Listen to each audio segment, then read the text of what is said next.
Have you ever asked yourself why we chase after happiness until we're exhausted, wanting this and that, only to experience fleeting fulfillment only to be replaced by emptiness? What are we truly searching for?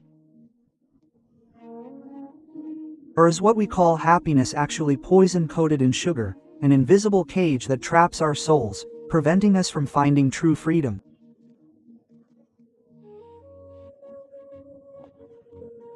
Before we embark on a journey to explore the mysteries of the mind and unlock these shackles together, I ask that you all please subscribe, like, and share this video to spread the light of wisdom to those who are lost, and to encourage our Panya Dhamma channel. The atmosphere around us in the big city right now is so chaotic and confusing. The soft, bright lights alternate with the dark shadows of the tall buildings. People bustle about, their faces filled with hurried activity, each with a destination they believe will bring fulfillment in life. Some strive for wealth, some seek love, some crave acceptance and fame. But when we step back and examine the bigger picture carefully, we see an endless cycle, the cycle the Buddha called samsara, driven by the most powerful gear, the 5 sensual pleasures. Sensual pleasures are not just about love or sex, as many mistakenly believe, but they are the threads that bind us to the world of the 5 senses: sight, sound, smell, taste, and touch.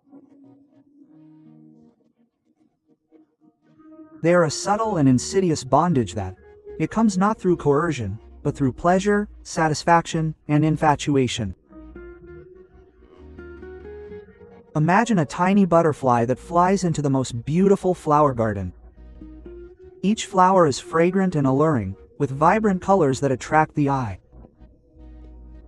The butterfly flies from one flower to another, happily sipping the nectar. It's unaware that the nectar contains a sticky resin that gradually clings to its wings. The more flowers it flies to, the heavier its wings become, until finally, it can no longer fly back to the vast sky. It's imprisoned in the flower garden it thought was paradise. The human mind is no different from that butterfly. We allow our eyes to, we chase after beautiful images, let our ears be captivated by melodious sounds, let our noses be immersed in fragrant scents, let our tongues be charmed by delicious flavors, and let our skin yearn for soft, gentle touches. We accumulate these pleasures in our memory, and when that happiness fades, our minds become restless, yearning to experience it again.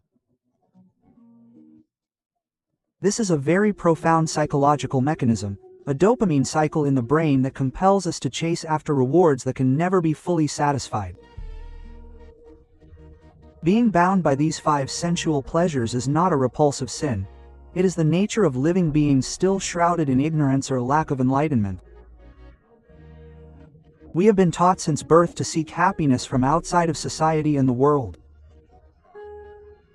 Popular trends have led us to believe that owning a big house, eating luxurious food, and wearing expensive clothes are indicators of success and happiness. We dedicate our entire lives to these things without ever questioning whether they truly bring lasting happiness. Slowly close your eyes and reflect on your memories. Think about the first item you wanted so much you couldn't sleep. When you finally acquired it, how long did that feeling of joy last? A week, a month, or perhaps just a few days? Then it became just another ordinary item in your house, and your desire moved on to bigger, more expensive goals. This is the nature of sensual desire. It's like drinking water. Drinking the sea to quench thirst only makes you thirstier. The more you indulge, the more you crave, never reaching a point of contentment. Wise men of the past and psychologists of the present have discovered the same truth. The great psychologist Kam Chung once said, "Those who look outward are asleep.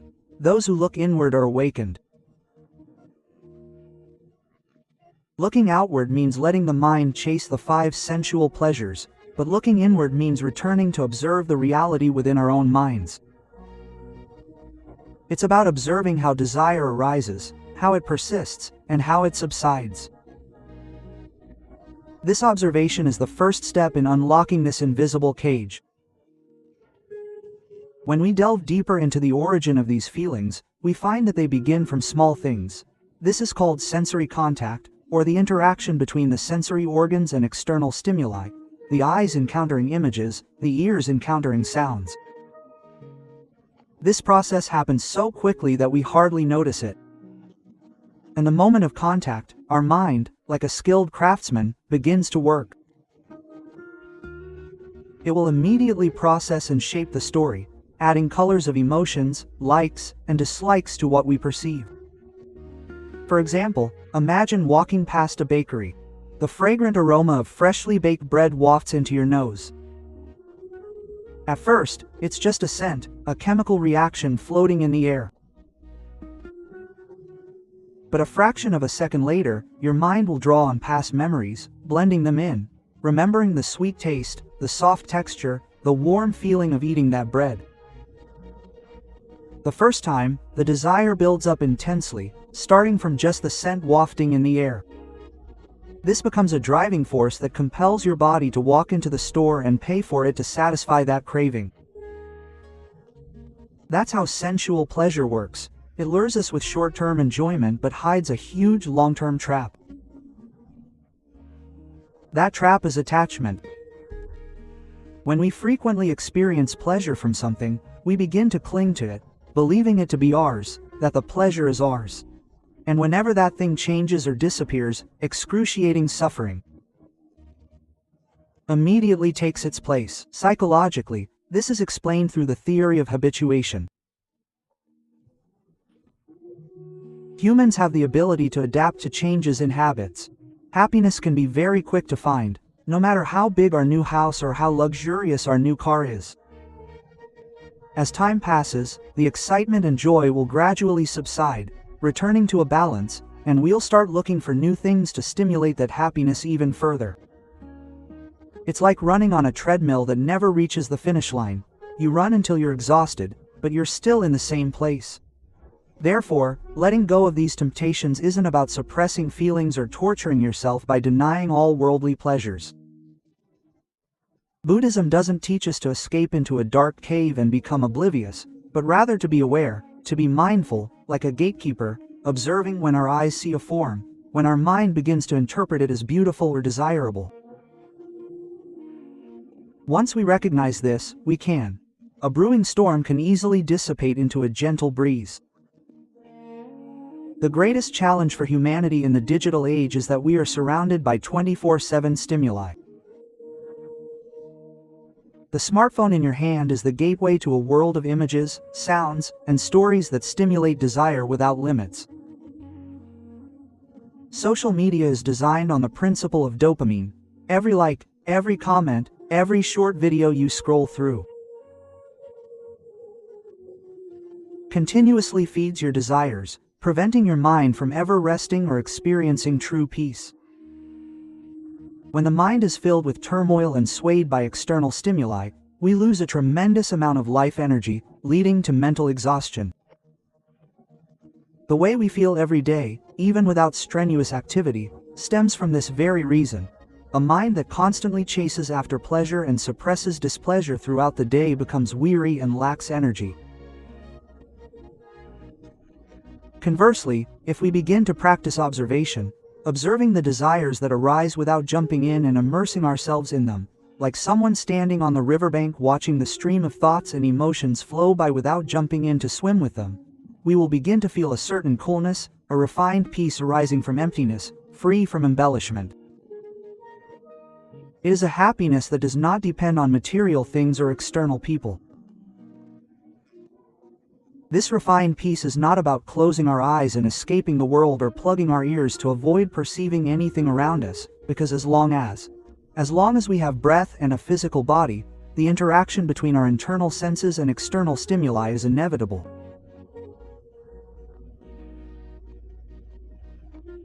But the secret to escaping this cage lies in seeing through the veil of fabrication to see the truth hidden behind form and sound, the most powerful frontline confrontation among the five senses.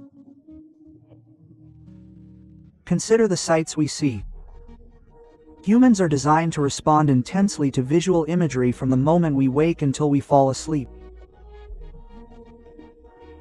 We are surrounded by a competition of presentations of beauty, whether it's the beauty of the human body, clothing, jewelry, or even the magnificent architecture of skyscrapers reflecting the morning sun. This is the psychology of visual perception. Evolution explains that we seek balance and perfection because it is a sign of survival and good health. But in today's world, this instinct has been corrupted and amplified into a boundless obsession. We spend hours in front of mirrors trying to erase the signs of time, adding makeup to conceal natural decay. We endure painful surgery and pay exorbitant prices for creams made from rare ingredients, all to cling to youth for as long as possible. In reality, this body is a structure destined to crumble. With every passing second, cells in our bodies age and die one by one. The attempt to stop this change is therefore futile. It's like trying to block a raging river with your bare hands. The more you resist, the more exhausted you become. The more you cling to beauty, the darker the fear of aging and death casts a shadow over the depths of your mind. And it's not just our own physical appearance. We're also infatuated with the appearances of others and external possessions. We judge people's worth by their looks and success by the brand of car parked in front of their house or the designer label on their handbag. When our eyes encounter things that society has labeled as expensive and high quality, our uncontrolled minds will immediately leap to grasp the feeling of possession. This current of desire is so strong that it can blind reason, causing many to accumulate overwhelming debt just for a fraction of that admiration. From the fleeting gaze of a stranger, this is the cruelty of lust in the category of form. It deceives us into chasing reflections in water that can never truly be grasped. When we consider sound, or what our ears perceive, we find an equally profound subtlety. Sound is a vibration traveling through the air, striking the eardrum. From a physics perspective, it has no substance, no weight, and disappears in a fraction of a second. But why does this invisible vibration have such a powerful influence on our feelings? A single compliment from a boss or lover can make our hearts swell, the whole world seem bright as if sunlight has shone down in the middle of the night. We become addicted to praise, craving flattery. Acceptance from those around us is like that of a thirsty person needing water to sustain life.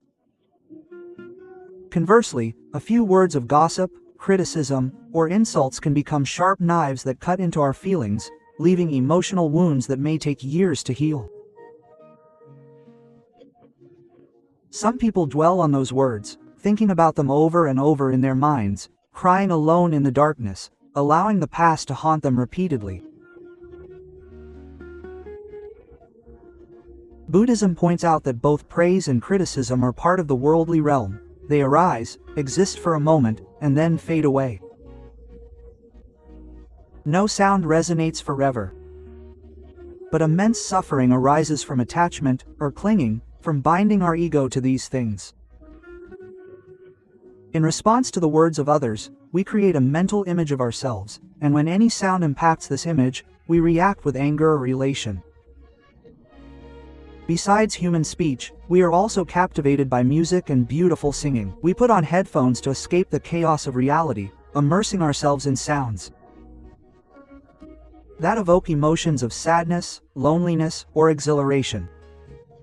Music is a beautiful art form, but it is also a powerful tool that pulls our minds away from present moment awareness. We fear silence because in that stillness, we hear our own chaotic thoughts most clearly. Therefore, we seek external sounds to drown out the cries from within our souls. When we begin to realize the influence of the sights and sounds that control our lives, so practicing mindfulness is like building a shield against invisible dangers. Every time our eyes see something beautiful or ugly, every time our ears hear a sound that is pleasing or unpleasant, take a moment to pause, take a deep breath, and tell yourself that this is a changing image, this is a fading sound. Don't rush to judge, don't rush to jump into the fray with the emotions that arise. Doing this often will gradually loosen the knots that bind us to attachment. The mind will begin to become stable and free, no longer easily swayed by the winds of the external world. This paves the way to a deeper understanding that awaits us in the next sensory experience, not just the images we see or the sounds we hear.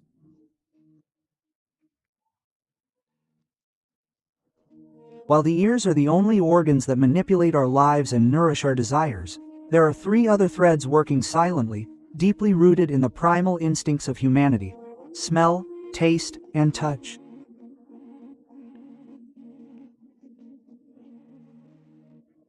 These three work in harmony to bind our souls to carnal pleasures, making it difficult to escape. Starting with smell, or what the nose inhales, among the five senses, scent is most strongly connected to the deepest part of the brain associated with memory and emotions. The limbic system responds to smell faster than the logical part of the brain can process it. Have you ever walked past a stranger and happened to smell a familiar perfume? That scent, an old flame, gone for years, in just a fraction of a second, as molecules of scent waft through and hit the olfactory cells in your nasal cavity, all memories, images of faces, smiles, touches, even the pain of the breakup, surge back violently into your heart like a broken dam, even though in reality, only a stranger has walked away. The global perfume and fragrance industry, with its immense value, is built on a foundation of obsession with scent. We smell flowers, the first raindrops on dry earth, the aroma of cooking food. These fragrances create satisfaction and relaxation, but at the same time, they turn us into slaves, constantly seeking out those scents to indulge ourselves whenever we encounter them. When faced with foul, rotten, or disgusting smells, the mind immediately reacts with aversion, rejection, and resentment. We forget that both pleasant fragrances and foul stench are merely reactions of gases and chemicals in the air that have no inherent meaning. It is our minds that assign values and label things as good or bad. Next is the taste buds, which could be called sensual pleasure, and which modern humans are heavily addicted to. Eating is no longer solely for nourishing the body. It has become an art, a lifestyle, and a tool for satisfying desires. We travel across oceans to foreign countries, sit in long car rides, or queue for hours. Overnight cravings for a Michelin-starred restaurant can be tempting. Our tongues are composed of countless tiny taste buds sensitive to sweetness, saltiness, sourness, bitterness, and umami. When a pleasing flavor touches our tongue, our brains release a flood of happiness hormones. But notice how fleeting that pleasure from food is. It lasts only for the moment the food is in our mouths. The moment we swallow it, the exquisite flavors meticulously crafted vanish, leaving only matter to be digested and turned into waste. Yet, the mind, filled with lust, refuses to let go. It continues to crave, storing that flavor in its memory and sending commands. We struggle to acquire wealth in order to relive that pleasure again and again. Many enlightened monks therefore teach us to contemplate food before eating, or what is called tankanika pakavakanda, to remind ourselves that we eat to quell hunger, to smell to empower the body for good deeds, not to fuel desires, and finally, the touch that binds us most firmly is the physical touch, or photafa. The skin is the organ that covers the body and has the largest surface area. Humans crave comfort. We want a soft bed, cool air conditioning on hot days, and fine silk clothing.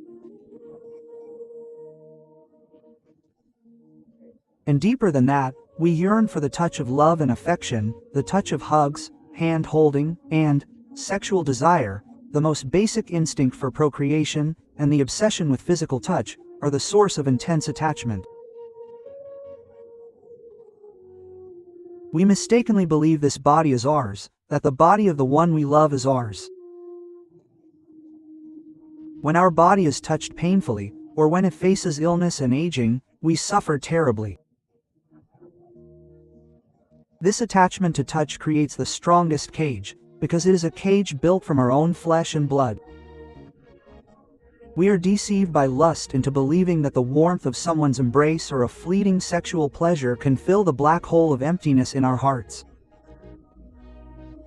But in reality, it only digs that hole deeper and wider.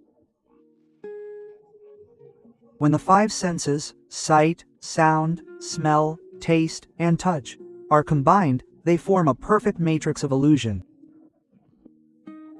It creates an illusory world that seems so real that we hardly suspect we are imprisoned.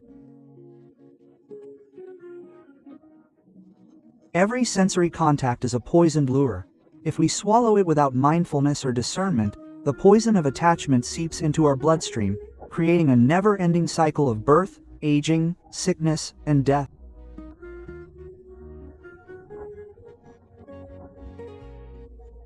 The journey to the essence of practice, to shed these layers of infatuation, is not about escaping the world, but about awakening to face reality with a resolute heart and a mind as unwavering as a mountain.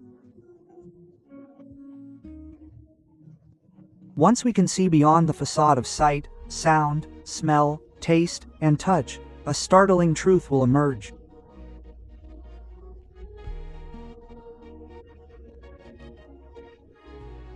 Our five senses, the complex eyes, the delicate ears, the sensitive skin, are actually just tools, mere pipes carrying raw information from the outside world. The eyes don't know that a rose is beautiful, the ears don't know that classical music is lovely, and the tongue doesn't appreciate the taste of exquisite food. These are merely hardware that transmits nerve signals. But the one who truly interprets, assigns value, and experiences pleasure or pain is only one entity. It is the mind, or the sixth sense, that is the supreme commander hidden behind all these veils. Imagine our mind as a master painter sitting in a dark room. This painter has never seen the outside world himself. He works using only the colors and canvases brought to him by his five assistants. When his eyes see the image, the assistants bring the red of excitement. When his ears hear the insults, the assistants bring the black of anger. This painter receives these materials and uses the brush of memories and past experiences to paint onto the canvas of feelings, creating a painting which is called conditioning or conditioned phenomena in Buddhism. The problem that causes humans to suffer and is trapped in the snare of sensual pleasures from which they cannot escape is not. It's not because this world has too many beautiful things or too many delicious things, but because the painter in our hearts never stops painting, not even for a second. The moment they finish painting happiness and have enjoyed it, they crumple up the canvas and immediately demand new material from their five assistants. Our minds work like wild monkeys that jump to one branch, and when the fruit on that branch is gone, they leave the old branch and jump to grab a new one, jumping endlessly without rest, without satisfaction, and without ever finding true peace. This process is so profound and rapid that we are hardly ever aware of it. The moment a sensation or feeling of pleasure arises from indulging in sensual desires, the mind creates a state called craving or yearning. Lust is the most powerful driving force in the human universe. It overrides reason and morality, and can manipulate people to do anything to satisfy its desires. When we let lust control the steering wheel of our lives, we become like puppeteers pulled by invisible threads. We think we have the freedom to choose what we eat, buy, and love, but in reality, we are acting according to the dictates of brain chemicals and deeply ingrained desires in our subconscious. The terrifying thing about being imprisoned by this manipulative mind is that we don't even realize we're locked up. We decorate our cage with luxurious furniture, play soft, pleasant music, and spray expensive perfume throughout. We take pride in our woven cage. The words we create with our sweat and toil throughout our lives, without ever realizing that the cage is still there, day in and day out. As long as we depend on external things to stimulate our happiness, as long as our emotions swing up and down according to the words of others or the amount of money in our bank accounts, we remain mere faithful slaves to the cycle of rebirth, prisoners holding the key to their own cell in their hands, yet too afraid to unlock that door to the vastness of freedom.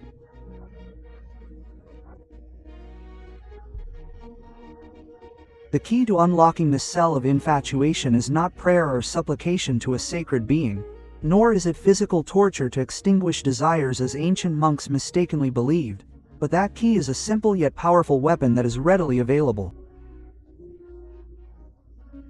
Within each of us lies something called mindfulness.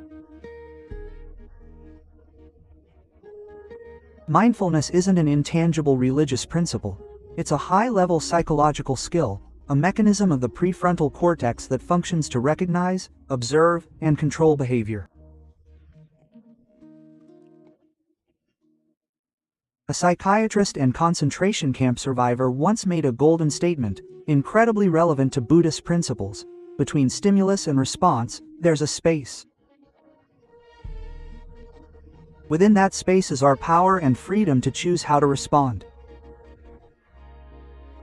Mindfulness is about expanding that space. In a normal state where the mind lacks mindfulness, the space between stimulus and reaction is very narrow, almost zero. As soon as the eye sees something appealing, the mind immediately develops a desire. Our bodies instinctively lunge forward to grab what we want, an automatic mechanism that works faster than the blink of an eye. But when we begin to practice mindfulness, we are training ourselves to add pauses to this equation. When the aroma of food wafts to our noses, instead of letting the craving overwhelm us and our mouths water, mindfulness acts like a CCTV camera, observing our body's reaction. It tells us, now the smell has hit me. My mind is beginning to process the image of the food. The feeling of wanting to eat is building up. Quote. This objective observation, without judging whether the craving is right or wrong, without trying to suppress it, and without jumping in to act on it, this is the magic of extinguishing suffering. The moment we step back and diligently observe the craving that once seemed so vast and overwhelming, the power to control us will quickly lose its energy. It's like a fire that's cut off from oxygen. Eventually, it will slowly die out, leaving only emptiness and inner peace. Mindfulness practice isn't complicated at all. We can easily start with our own breath. The breath is the best anchor to bring the mind back to the present moment. Every time you feel strongly drawn to sensual desires, whether it's shopping, social media, or sexual urges, slowly close your eyes and take a deep breath. Feel the coolness of the air flowing past your nose, feel the expansion of your chest and abdomen, and then slowly exhale, feeling the relaxation. By repeating this process for just a few breaths, you will be amazed at how the restlessness and agitation you felt moments before will vanish. Your mind, once blinded by desire, will become bright, light, and strong enough to reason and consider whether what you are striving for is truly necessary for your life, or merely an illusion created by your mind to deceive itself.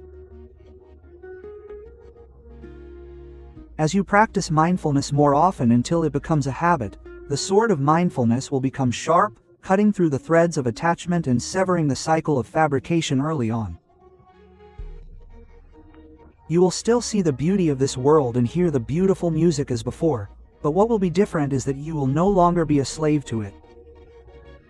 You will experience this world with mindfulness. The joy is like a bird soaring in the sky, feeling the wind and sunlight but leaving no trace in the air. It is a life of freedom and grace, drawing closer to the realm of liberation or nirvana with every breath. This journey on the path of awareness is not the end, but merely the dawn of a new beginning. When we use the sword of mindfulness to create space between stimuli and responses, our minds will begin to stabilize and become calmer, as if a raging storm has temporarily subsided. However, the true enemy hidden behind the 5 sensual pleasures is not just desire or lust. It has deep and subtle roots. Psychologists and Buddhists call this attachment to permanence, or the ingrained belief that things will last forever. Imagine strolling along the beach in the evening, the golden sunlight reflecting off the waves crashing against the shore. You've spent hours meticulously building the most elaborate sandcastle, complete with towers, walls, and a moat. You feel proud and love this sandcastle very much. But as time passes, the moon rises, the tide rises, and wave after wave begins to crash in, gradually destroying your sandcastle's walls until finally, your beautiful sandcastle crumbles, disappearing into the sand and water. If you cry, wail, and angrily beat the water, finding something to destroy your sandcastle, passers-by would likely look at you in surprise, because everyone knows that a sandcastle built by the sea cannot withstand the tides. It's an unavoidable law of nature. Yet in real life, we act no differently than those who cry over their sandcastles. We devote ourselves to building castles of relationships, castles of fame, castles of wealth, and castles of youthful bodies, deceiving ourselves into believing they will stand tall and defy time. Deep down, we all know that everything in this world is subject to the law of impermanence. The immense suffering from losing a loved one, losing a job, or falling ill isn't 100% directly caused by those events themselves. That's true, but most of the pain comes from us imposing our expectations on reality. We expect the people we love to stay with us until old age. We expect this body to remain healthy forever. When the reality of nature reveals itself to reclaim these things, the mind, filled with attachment, is shocked, unable to accept it, and screams in agony. This is where Vipassana meditation plays a crucial role. Vipassana is not about sitting with your eyes closed to escape the world or creating visions of wonderful things. Vipassana means enlightenment. It's about opening your eyes and seeing the reality of form, sound, smell, taste, and touch as they truly are, without filters or embellishments. Once we have mindfulness as a solid foundation, we must move forward by using wisdom. By deeply examining every sensory experience that impacts our surroundings, as we begin to practice Vipassana meditation, our perception will change completely. The birdsong, once pleasing to the ear, will be perceived as sound waves that strike the senses and then fade away.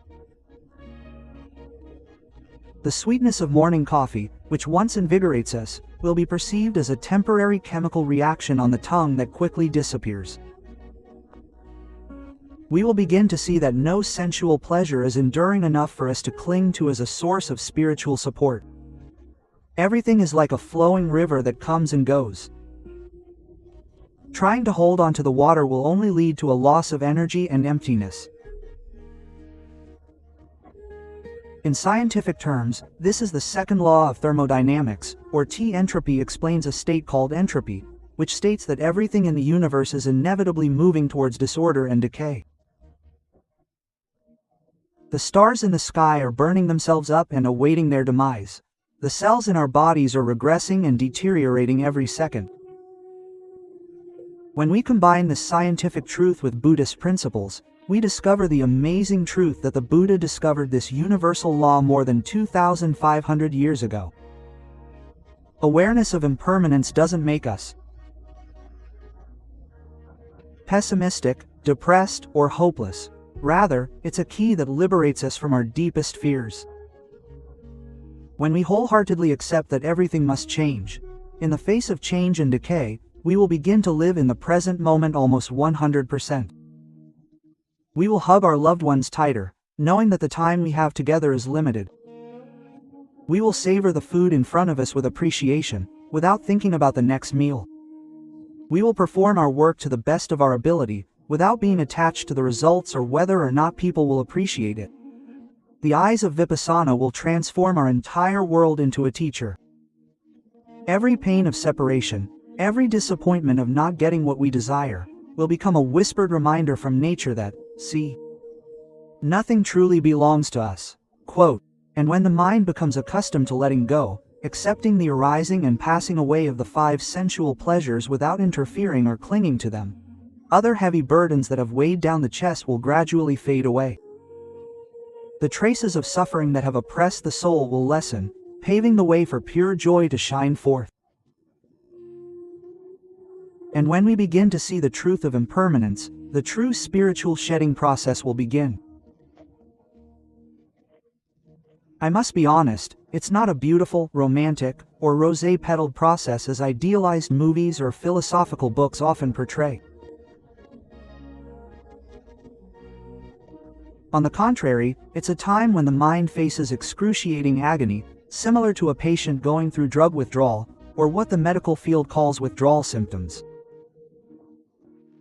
When we firmly decide to stop feeding ourselves, by eliminating the 5 sensual pleasures, we reduce our social media use, which constantly stimulates dopamine. We stop eating to relieve stress, we stop shopping to fill the void in our hearts, and we withdraw from seeking validation from others. The noisy atmosphere of the outside world will be replaced by a profound silence. This silence doesn't mean the absence of sound, but rather a silence that echoes loudly within our own minds. In that silence, the mind, accustomed to intense stimulation throughout its life, will begin to panic. It will struggle, become agitated, and scream for the same old food. It will create an intense, almost unbearable feeling of boredom.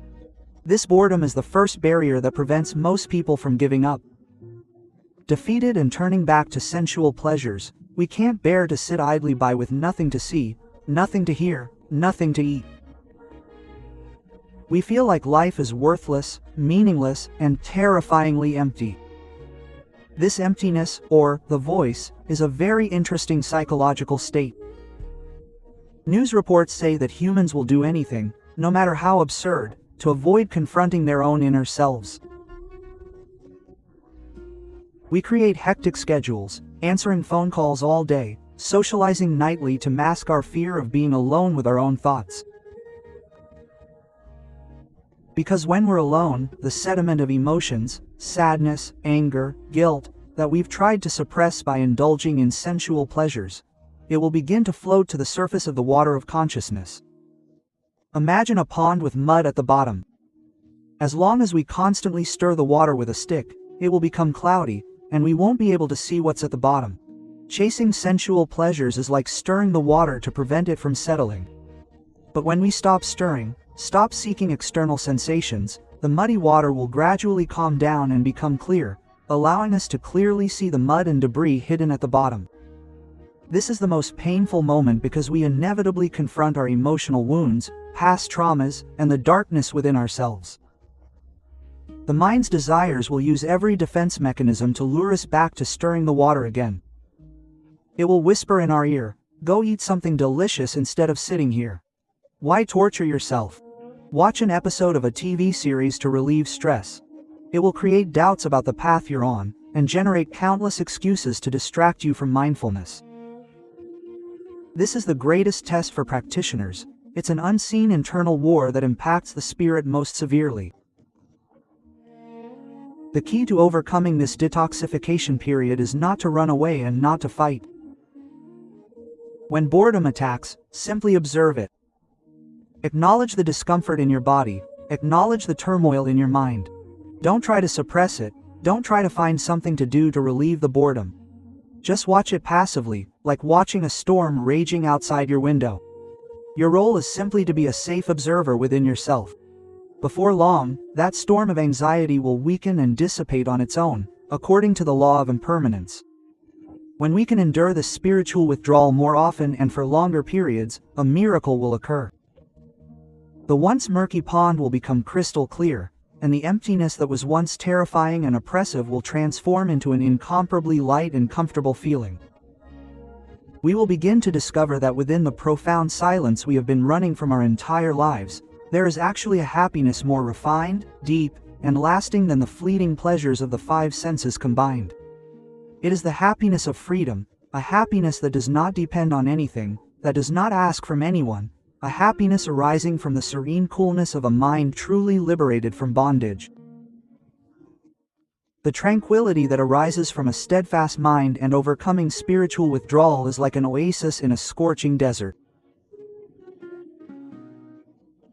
When we stop chasing after the senses of sight, taste, smell, sound, and touch, we taste a refined happiness we've never experienced before, a happiness that can't be bought with money, doesn't require approval from anyone, and doesn't involve competition.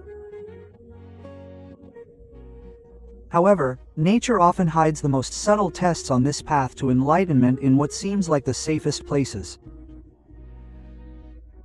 This sweet tranquility can become an invisible cage, a new cage even stronger than the five sensual pleasures.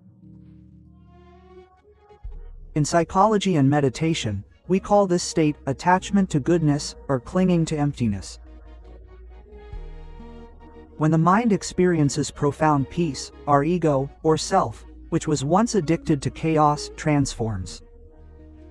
It dons a pure white robe, acting as a virtuous being who despises the turmoil of the outside world. We begin to feel irritated when we have to face and interact with people in society, becoming intolerant of noise and distractions. We start to view those who still chase after worldly desires as inferior or lacking in understanding of truth. This arrogance and pride in our perceived goodness is the potent poison that the ego concocts to deceive us and lead us astray. Consider this carefully. Who is truly experiencing peace, and who is truly disgusted by chaos? The answer is me, or the ego. As long as there is someone who seeks peace, we will never truly find it. To escape the cycle of ego, we simply shift from being addicted to worldly material things to being addicted to spiritual emotions instead. It's like someone escaping a rusty iron cage and then entering a cage made of gold and diamonds. No matter how beautiful and comfortable the cage is, it still restricts our freedom day in and day out. The Buddha pointed out the ultimate truth that completely destroys this wall of ego, the principle of anatta, or the absence of a true self. He taught us to dismantle what we call I into its constituent parts called the five aggregates, khandhas, form, body, feeling, sensations of pleasure, pain, or neutrality, perception, memory and recognition, mental formations, the conditioning of the mind, and consciousness, awareness through the eyes, ears, nose, tongue, body, and mind. When we take, expanding our awareness and wisdom to examine these components piece by piece, we discover the ironic truth that none of them possess any inherent ownership or self-identity. This body is merely the four elements, earth, water, wind, and fire, borrowed from nature, absorbing nutrients, water, and air for temporary nourishment, and ultimately returning to the earth. Feelings of happiness or suffering are merely chemical reactions in the brain that arise and then fade. Thoughts that float into our minds are just electrical currents traveling back and forth along the nerve network. If everything is merely a natural phenomenon interdependent on each other, then where exactly is the self that harbors anger, hatred, and desires for the five sensual pleasures? The answer is that the self is, psychological illusions are merely concepts created by the brain for convenience in survival and communication in society, like a tornado. We call it a storm, but in reality, it has no tangible form. It's just swirling winds, air pressure, and dust temporarily merging. Once these elements disperse, the storm disappears, nothing remains. Our minds and selves work through the same mechanism. When this level of awareness penetrates the heart, the greatest transformation occurs. The struggle against the five sensual pleasures will no longer be about suppression or resistance, because when there is no hungry person, there is no need to struggle to find food. When there is no self, the owner of image doesn't need to be adorned with praise or expensive clothes. The desires for sight, sound, smell, taste, and touch will quietly fall away on their own, like dry leaves detached from a large tree, without force, without conflict, without suffering. Only a vast emptiness, filled with true freedom, remains. Realizing this non-existence frees us from attachment to the five senses. The question many often wonder is, how will we live on this earth then? Will we become emotionless stones, indifferent to everything, or will we escape society to practice asceticism in the deep forest? The answer is no. Achieving the essence of truth does not destroy our humanity. Rather, it elevates us to a more perfect and beautiful state. The Buddha did not abandon the world after enlightenment. Instead, he spent the next 45 years traveling throughout the Indian subcontinent to teach sentient beings. He continued to gaze upon the beauty of nature, ate the food offered by villagers, and interacted with people of all classes. But what was fundamentally different was his perilous state. It was like water rolling off a lotus leaf. No matter how much water fell, it never soaked or dampened the leaf. This is the highest art of living, the art of coexisting with the world. To avoid being enslaved by the world, ancient sages likened an awakened mind to a lotus flower. The lotus is a very strange flower. It doesn't grow in clean soil, but rather takes root in foul-smelling, dirty mud. The lotus uses this mud as nutrients to nourish its stem, allowing it to sprout through the water and receive sunlight. And when it blooms, its petals are pure and clean, completely devoid of the mud from which it originated. This mud is like the world we live in, a world full of the five sensual pleasures, alluring sights, tempting sounds, intoxicating scents, intoxicating tastes, and captivating touches. We cannot deny or destroy this mud because it is a part of nature. But we can learn to use it to our advantage. We can use technology and smartphones to work and connect with people without becoming slaves to social media. We can wear beautiful and appropriate clothes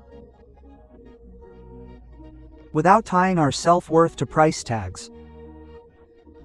We can savor delicious meals with our family with appreciation without letting gluttony take over. The secret to blooming like a lotus above the water is cultivating two virtues alongside mindfulness and wisdom: loving kindness and equanimity. When our ego shrinks, the space in our hearts expands. The love we have for others will not be worldly love tainted with lust, possessiveness, or expectations. Instead of reacting emotionally, it will transform into loving kindness, a pure love and a sincere desire to see fellow human beings and all living creatures free from suffering. We will see that those who are angry, those who are harming others, or those who are engrossed in material possessions are actually fellow sufferers, imprisoned and tormented by their own desires. We will not retaliate with hatred, but will look at them with compassion. At the same time, we must maintain equanimity or detachment as a balance. Equanimity is not coldness or indifference to the world's problems, but a neutral state of mind. When we have done our best, we have love for our children and grandchildren, guiding and caring for them fully. However, when the time comes for them to choose their own life path or when they face disappointment, we must accept with equanimity that everyone has their own karma and path. We cannot bear all of anyone's suffering. Walking the middle path, or the path of moderation, will allow us to live in perfect harmony with the currents of the world. The great Greek philosopher Socrates once walked through a market filled with luxury goods and said the impressive sentence, "Look how many things I do not need." This is the attitude of a truly independent mind. We can admire the beauty of this world, walking past shops displaying beautiful goods with a smile and a joyful heart, free from any feelings of longing or lack. Allows us to live a rich and successful life in the world if that is the result of honest and dedicated service. However, we must not allow material possessions to define who we are. When our minds do not entrust their happiness to external sensual pleasures, happiness arises from within, a happiness born of peace, lightness, and detachment. It is a state where, even though the body remains on the earth, the spirit soars freely above the clouds of samsara, gracefully and majestically. This is how we understand the principle of a lotus blooming above the water and realize the art of living in harmony with the world without being tainted. But in the reality of life, everyone has probably experienced feeling defeated by themselves, haven't they? Some days we make firm promises to ourselves. We won't get angry, we won't eat unhealthy sweets, we won't be swayed by anyone's provocative words. But just hearing one sarcastic remark, or simply walking past a bakery with its delicious aroma, all our carefully constructed intentions crumble easily. Anger surges, making our face red, or food cravings overwhelm us, causing us to impulsively grab a pastry without realizing it. Why are our minds so fragile and easily influenced, even though we have intelligence and know what is right and wrong? The answer to this riddle lies within the most mysterious and darkest realm of humanity, a realm that Sigmund Freud, the father of psychoanalysis, called the subconscious. In Buddhism, this profound state was explained thousands of years ago as anasaya kilesa, or latent defilements ingrained in one's nature. Imagine a giant iceberg floating in the freezing ocean. The pure white tip that protrudes above the water, reflecting the sunlight, represents our consciousness.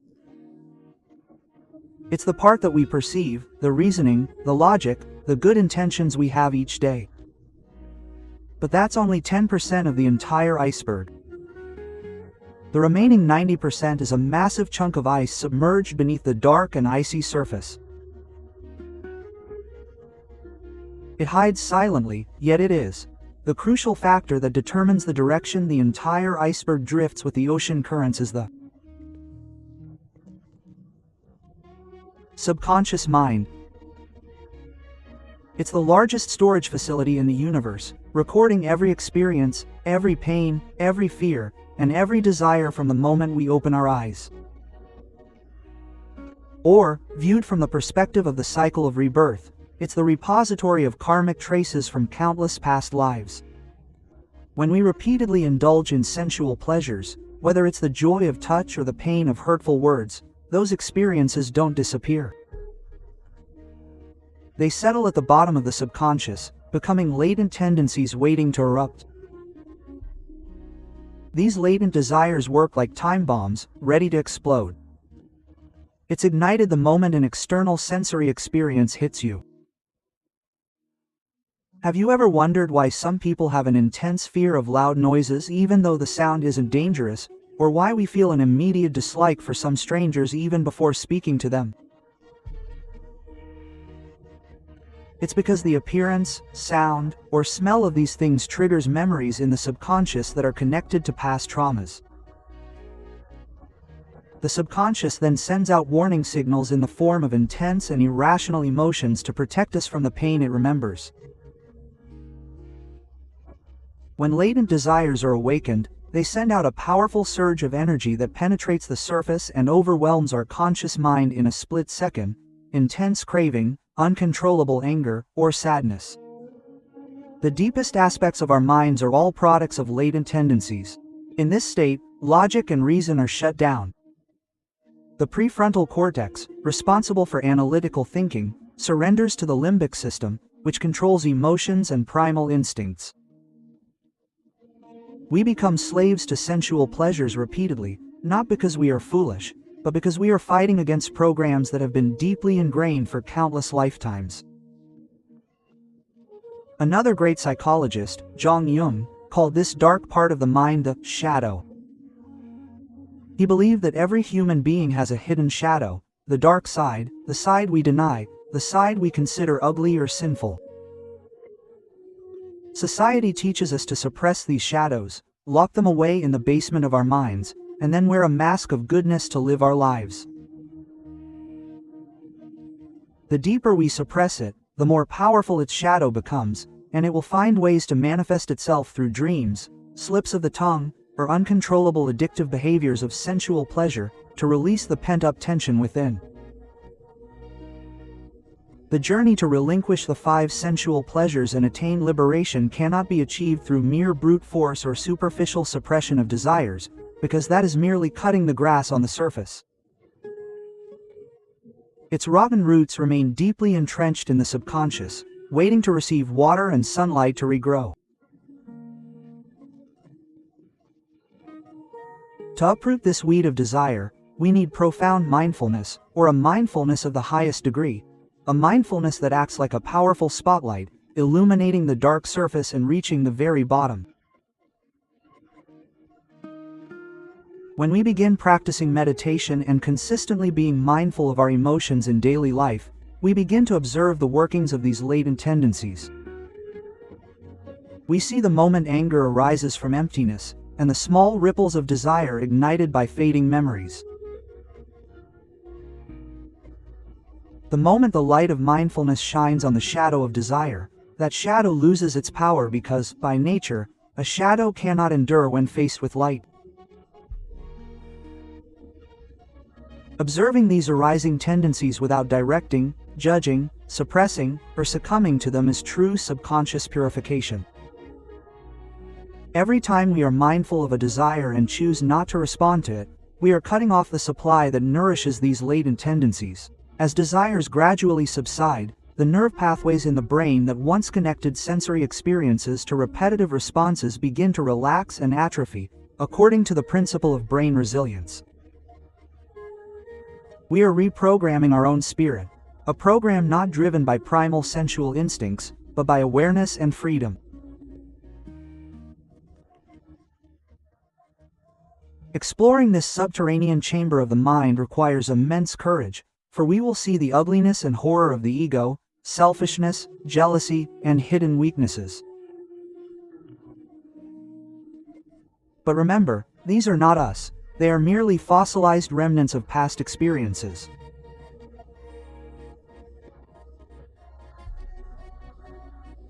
Facing the darkness within ourselves with compassion and impartiality is the final key to unlocking the basement, freeing our souls from the gravitational pull of samsara and allowing us to soar majestically into the vast emptiness, is when we shine the light of mindfulness into the basement of our minds, clearly seeing the roots of the latent defilements that manipulate our lives.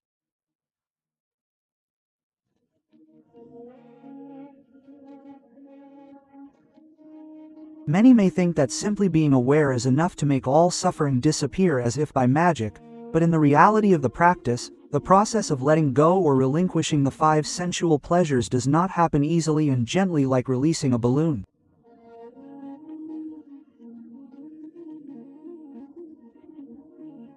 On the contrary, it comes with resistance, pain, and the most intense struggle. Why is letting go so painful, even though what we are letting go of is suffering, a cage, the desires that have burned our minds our entire lives? The answer hidden in the psychological mechanism is familiarity or a delusion. Humans are designed to seek security and familiarity. Our brains like to do the same things, think the same things, and feel the same things because it saves energy. Even if that familiarity is in the form of a toxic relationship or a job that destroys our health, As long as it remains familiar, the brain will interpret it as safe. Imagine you are holding a glowing red coal in your hand. That coal is radiating heat so much that the skin on your palm blisters and you can't breathe. You are scorched, in agonizing pain, tears streaming down your face, screaming for help, begging someone to put out the fire. But when someone kindly tells you, just open your hand, let go of the charcoal, what happens is you grip the charcoal even tighter, sobbing and shouting, "I can't let go. If I let go, I'll have nothing left." Quote. It sounds ironic and illogical, doesn't it? But this is the clearest reflection of the human psyche when faced with letting go of the 5 sensual pleasures. We cling tightly to past anger and resentment as if they were precious treasures. We hold onto our fading physical appearance, our social status and praise, trembling with pain. We have suffered from these things countless times. But we don't have the courage to spread our fingers and let it go. The deep-seated reason is that we've already fused our very being to that burning coal. Who would I be without this anger? What value would I have without this job? What meaning would my life have without this painful love? It's this fear of the emptiness, or the void, that will result from letting go that drives the resistance to its fullest extent. When you begin to turn your back on the world of glitz and glamour, you refrain from criticizing others, you stop seeking brand-name possessions, and you begin to spend time in inner peace, your ego begins to feel threatened by the threat of loss.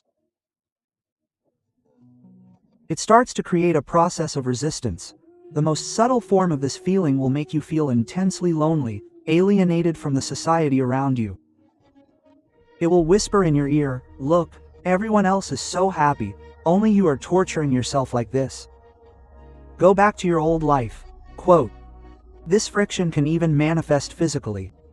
Some people experience restlessness, headaches, insomnia, or a feeling of tightness in the chest, as if a large rock is pressing down on them. This is a state where the neural structures in the brain are resisting the change. The old neural pathways, accustomed to the dopamine release from sexual activity, are being cut off, while new neural pathways of mindfulness and calm are trying to sprout and connect. This is a process of demolition and reconstruction at a cellular level. It is the brain itself that creates immense turmoil and pain. Psychologist Rogers once said that the strangest thing is that only when I accept myself as I am can I change myself. This principle applies perfectly to confronting the resistance of letting go of the 5 sensual pleasures. When the ego struggles fiercely, when desires rage, and when the fear of emptiness gnaws at the heart, what we need to do is not fight, not berate ourselves for not being able to cut off desires, and not try to force the mind to be calm against nature. What we need to do is accept and embrace that pain with the utmost gentleness. Observe the struggle of the ego, assess the mother looking at her child.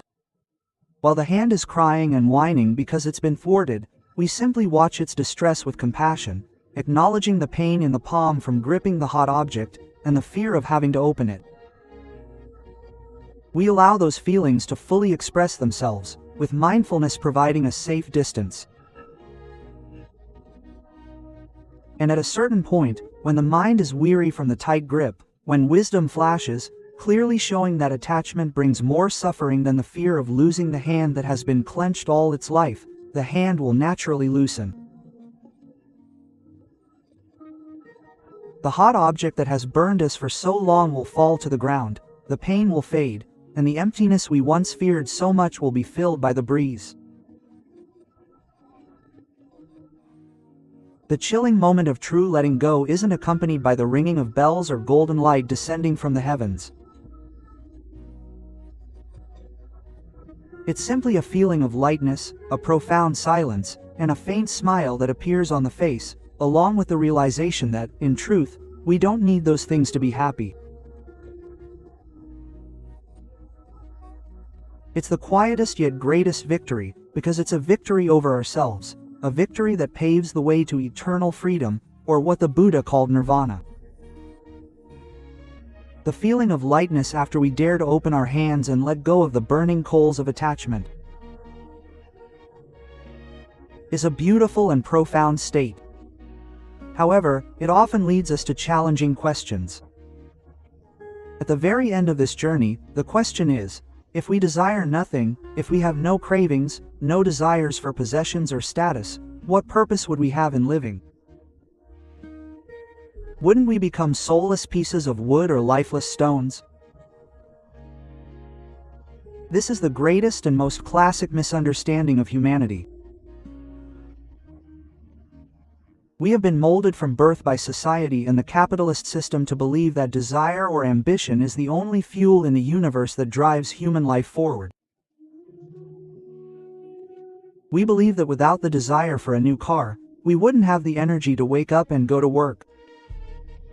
Without the yearning for love, we would never take care of ourselves to look good.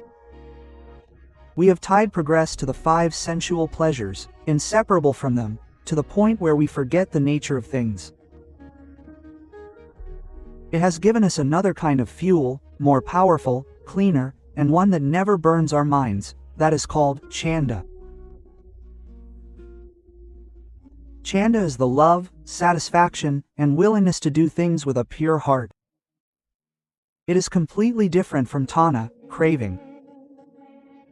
Tanha focuses on the result or what is received in return. It hungers for rewards, praise, and sensual pleasures. But chanda focuses directly on the action in the present moment. It is the happiness that arises while doing something, without caring what the final result will look like. Imagine an artist wielding a brush on a canvas or a musician closing their eyes and gently playing the piano. In the moment they are immersed in their art, they are not. They didn't think about how many millions of copies this painting would sell or whether this song would top the charts. They simply loved what they did, loved blending colors, loved arranging melodies. The desire for fame, money, or sensual pleasures was momentarily suppressed. Their minds became one with the work before them. In positive psychology, Mihai Csikszentmihalyi calls this state flow, a time when humans have their highest potential and experience the deepest happiness. This is the power of chanda, desire, enthusiasm. When we shift from living with desire to living with chanda, the whole world changes completely. You still go to work every day, but you don't do it just for a paycheck to satisfy your desires anymore. You do it because you see value in it. In your work, you see how your work helps solve people's problems. You find joy in using your intellect and abilities to the fullest. You continue to exercise and take care of your health, but not because you fear aging or want others to be infatuated with your appearance. You do it because you love and respect this body, because you want it to be a strong vehicle that will continue to carry you to create value for this world. When mindfulness replaces desire, the conflict in my heart will end. We will no longer be weary of chasing the shadow of happiness that can never be grasped, because that happiness has already occurred in every step we take, not at the finish line. Housework, once boring, will become a beautiful form of mindfulness. Washing dishes will become cleansing the mind, like sweeping the house, becomes sweeping away the chaos from our feelings. Every movement in daily life becomes an art of mindful existence, with purpose guiding our actions. But as I've said before, this transformation doesn't happen overnight. Desires or old habits will always knock on our door. They will come in the form of boredom, discouragement, or self-doubt. Why do we have to do things for others? Why don't we use our time to find happiness for ourselves like everyone else? Quote, these whispers will get louder when we face difficulties or exhaustion. Our job is not to fight those voices. Simply acknowledge them, smile gently, and slowly pull ourselves away. Return your attention to your breath, to what you are doing in front of you. Use mindfulness as an anchor to keep your mind from drifting away with the winds of desire, and use volition as a sail to catch the winds of goodness, guiding the ship of your life forward gracefully through the vast ocean of samsara, without needing to stop at the islands of sensual pleasures to refuel your infatuation.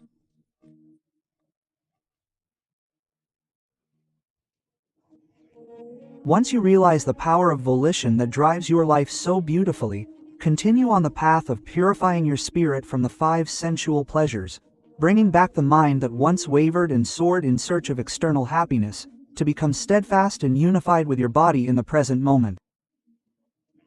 Consider this. Why is the body so important, even though we just talked about letting go of attachment to form? It's because the body is the best and most honest anchor we have. Our minds are masters of time travel. They either flee from a painful past or rush ahead, worrying about a future that hasn't arrived yet. When we sit thinking about the joy of eating a fancy meal last week, our minds are lost in the past. When we eagerly anticipate seeing our loved one on Friday evening, our minds are racing into the future. Both the past and the future are territories where illusions and sensual pleasures operate most effectively. But our bodies never travel anywhere. They never exist in the past and never exist in the future. In the future, the body exists in this very second, here and now. The breath that enters and exits, the heart beating rhythmically, the blood being pumped, the heat and cold affecting the skin. Everything that happens to the body is a reality appearing in the present moment, 100%. Bringing the mind back to the body is like pulling the plug from the virtual world of desires and plugging it back into the pure source of reality. In modern Western medical science and psychology, there are discoveries that surprisingly align with the principles of Vipassana meditation. Dr. Elvanth Koch, a world-renowned psychiatrist and author of The Body Keeps the Score, explained that emotional wounds, past traumas, and cravings and addictive behaviors are not just recorded in the brain, they are deeply ingrained in the nervous system and tissues throughout our bodies. Stress, anger, or intense cravings manifest as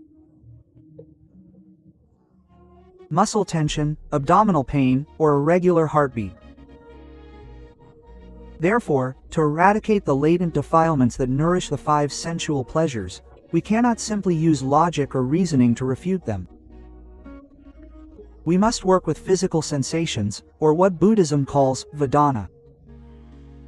When a sensory experience occurs, whether it's a beautiful sight or a pleasant sound, before the mind processes it into liking or craving, a physical reaction always occurs first, perhaps a tingling sensation. The art of observing sensations is about noticing slight relaxation or muscle tension, but rather the art of observing feelings. It's about objectively noticing the sensations in your body, much like a scientist observing cellular changes under a microscope, without letting emotions interfere. When an intense craving arises, instead of letting your mind wander to thoughts of chocolate cake, bring your attention back to your body, examining it from head to toe. Notice how the craving affects your body. Is your stomach throbbing? Is saliva flowing? Does your chest feel tight or hot? Just observe those physical sensations. Don't hate them, don't try to suppress them, and don't judge them as feelings. When you experience negative feelings, simply recognize them as waves of energy forming and changing shape, which will eventually dissipate according to the laws of nature. The moment you shift your focus from chasing after fabricated stories or sensations in your mind to observing the actual feelings or sensations in your body, the automatic response cycle is instantly disrupted.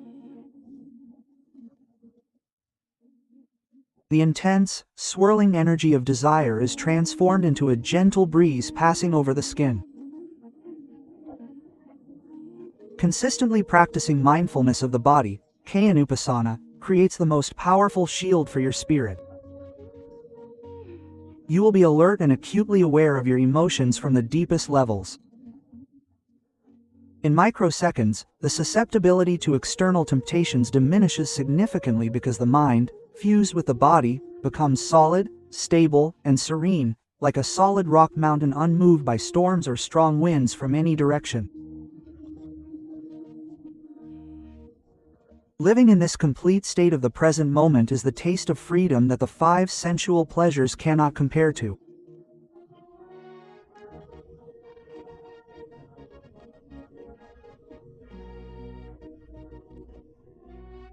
When mind and body are perfectly fused in the present moment, the resulting state is not a lifeless emptiness or numbness.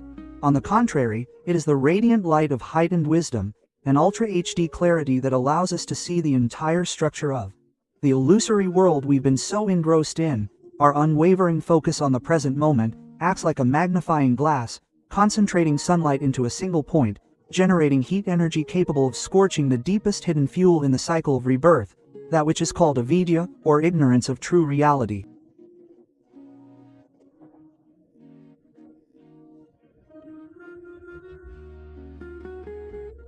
Avidya isn't worldly stupidity. Even highly educated individuals with master's degrees or the world's most brilliant scientists can still have a thick layer of avidya covering their minds. In this context, avidya refers to failing to see the truth that sight, sound, smell, taste, and touch are all impermanent, suffering, and not self. Avidya is the mastermind that deceives our brains into creating flawed equations throughout our lives. It tricks us into believing. It is said that these allurements equal lasting happiness, and losing them equals unbearable suffering. When the initial equation is flawed, every action in our lives becomes a race through a labyrinth with no way out. Imagine you're watching the world's greatest magic show. The magician on stage conjures a dove from an empty hat, levitates people, and makes gold coins fall from thin air. As long as you are an unaware audience member, you will be amazed, fascinated, and curious. You might even pay a high price to see this show again and again. The 5 senses are like this magic show.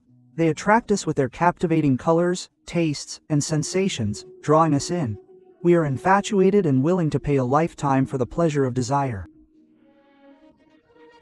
But when you hone your mindfulness and wisdom, when you successfully bring your mind back to the present moment, it's like being allowed backstage at a magic show.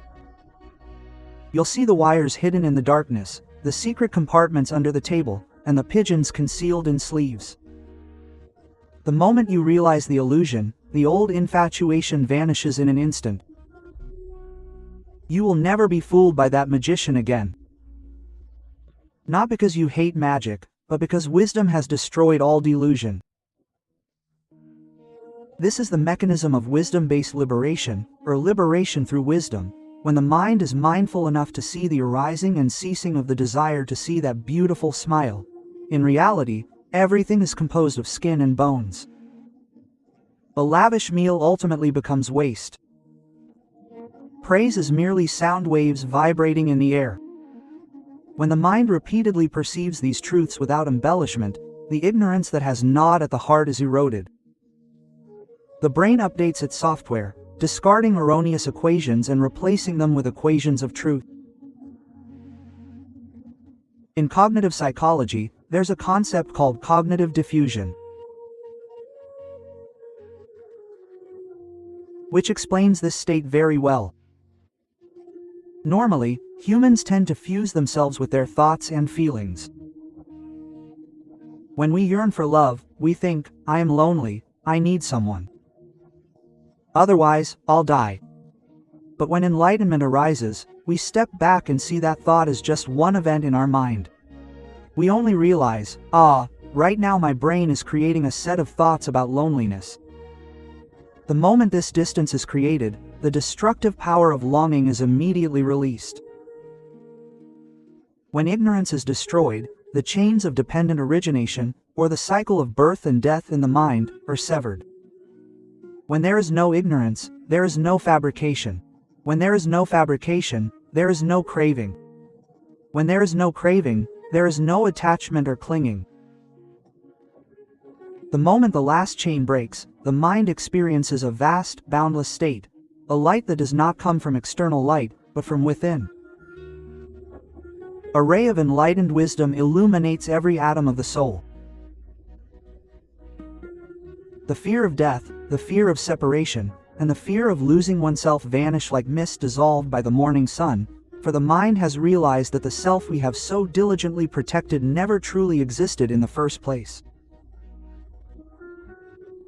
What has arisen and ceased throughout life is merely a natural phenomenon flowing according to cause and effect.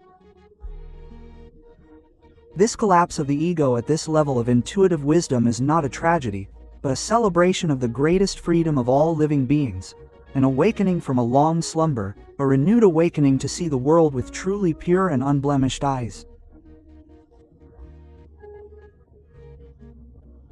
Our journey from the very beginning, the initial journey of being lost in the sweet cage of the 5 sensual pleasures, until the moment when wisdom shatters ignorance, leads us to the most important final question. What does life look like after being freed from these temptations? Most people think that those who have overcome desires or attained the state of nirvana must become indifferent, sitting silently in the forest with their eyes closed, unable to speak to anyone and no longer able to enjoy the beauty of this world. This is a huge misunderstanding. Nirvana is not a secret place of emotional death. In Buddhism, nirvana means the extinguishing of what? The extinguishing of the fires of greed, anger, and delusion that have tormented our minds and caused us anxiety throughout our lives. That is when these fires are extinguished, what remains is coolness, refined peace, and true freedom, a state we can experience in the present moment, or what is called sandithiko, which the practitioner will clearly perceive for themselves. Imagine this with me. There's a Zen parable about a man fleeing a tiger in the forest. He falls off a cliff, but luckily manages to grab onto a vine. While he dangles in midair, the tiger watches him down, and below lies a deep chasm with sharp rocks.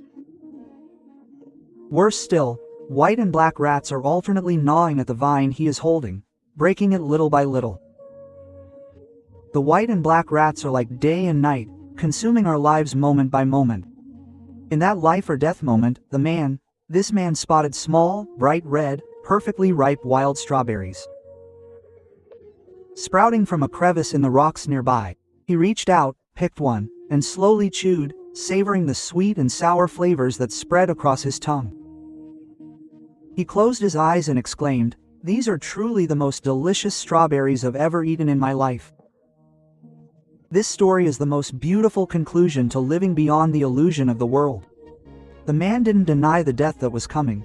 He didn't deceive himself into believing there was no tiger above him. At the same time, he was perfectly present in the moment. He was able to fully experience and savor the taste of the strawberry, or the sensual pleasure, without fear of the future and without regret for the past. This is it. The experience of enjoying worldly pleasures as an awakened being, once you reach the essence of transcendence, means you'll return to your old life, a world with traffic jams, nagging bosses, social problems, and countless temptations, but your inner world will have changed forever. You'll be like a guest in the most beautiful hotel in the world. You admire the architecture, you enjoy delicious food, you sleep on a plush bed, but you know deep down that these things aren't yours. When the time comes to pack your bags and check out of the hotel, which is death or separation, you'll walk away with a grateful smile, without crying or desperately trying to grab the hotel sheets or lamps. You'll still be watching movies, listening to music, and eating delicious food. Love your family with all your heart, but let that love be unconditional, free from attachment, a love that grants freedom to both yourself and your loved ones. You will work and earn money with joy and dedication, but business failures will no longer be able to crush your worth, because you will know that your true value is not based on the numbers in your bank account. The 5 sensual pleasures are not evil enemies that we must wage war against. Rather, they are the greatest teachers. Nature has sent them to test us, to tempt us, to pressure us, to cause our spirits suffering to the extreme, because only suffering can push humans to begin questioning. Step forward in search of freedom. If this world were filled with only everlasting happiness, we would remain asleep in this sweet dream forever, never discovering the potential of awakening. The practice of letting go of temptations is not a journey to a distant mountaintop, but a return to our true home within our own hearts, a home where peace always awaits, no matter how chaotic and frantic the outside world may be. You have held that key in your hand all along. Just stop chasing the shadows of desire, return to your breath in the present moment, and allow wisdom to do its work. Before we part ways in this series on the essence of the 5 sensual pleasures, I offer my blessings to all who have embarked on this journey. Listen with an open heart and journey with us to explore our minds until we reach a conclusion. If these stories are helpful and have ignited a light in your heart, I ask that you please like, share, and subscribe to our Panya Dhamma channel to spread this Dhamma teaching and peace to those struggling amidst the waves of chaos, and to encourage us to continue creating profound content like this.